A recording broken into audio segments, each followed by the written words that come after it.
এত সুন্দর প্রাকৃতিক পরিবেশে মুক্ত আকাশের নিচে ঘাসে বসে কে কে খেয়েছেন বলেন তো।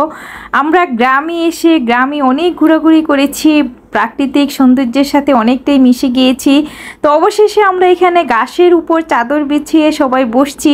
এখানে আমরা খাওয়া দাওয়া করব, কারণ আমরা সবসময় বাহিরে গেলে হয়তো দামি রেস্টুরেন্টে বসে ডাইনিং টেবিলে বসে খাই বা বাসায় সবাই মিলে ডাইনিং টেবিলে বসে খাই, কিন্তু এরকম মুক্ত আকাশের নিচে ঘাসে বসে কে কে খেয়েছেন বলেন তো। অবশ্যই কমেন্ট সেকশানে জানাবেন। আর আমার কাছে খুব ভালো লাগছে, একটু পিকনিক পিকনিক ফিল হচ্ছে, কারণ সবাই মিলে বসে এরকম মুক্ত আকাশের নিচে কখনো খাওয়া হয়নি।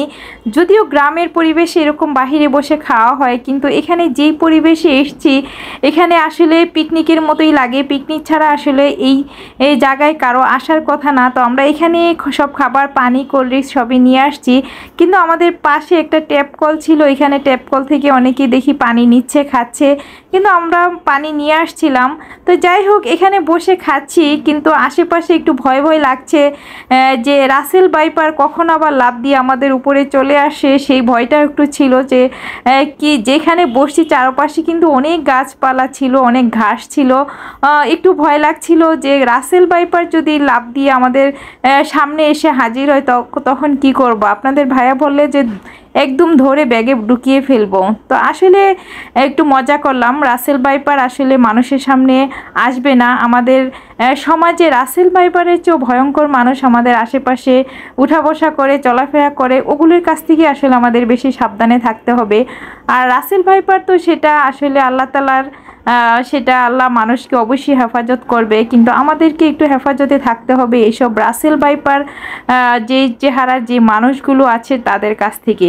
তো যাই হোক, অনেক কথা বললাম। তো এখানে এসছি আসলে এনজয় করতে। যেই পরিবেশে আমি আসছি এখানে অনেক সুন্দর সুন্দর কিছু স্পট আছে। প্রতিটা স্পটে আমি অনেক ঘুরে বেড়াচ্ছি, অনেক মজা করছি, এনজয় করছি, প্রতিটা মোমেন্টই আমি ভিডিও করেছি।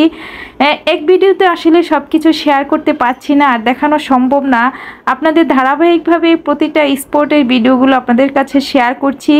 আমাদের ভিডিওগুলো কেমন লাগছে অবশ্যই কমেন্ট করে জানাবেন। আর ভালো লাগলে প্লিজ একটা করে লাইক এবং কমেন্ট করে শেয়ার করে দিবেন। আপনাদের একটা কমেন্টে আমাকে অনেক বেশি উৎসাহিত করে।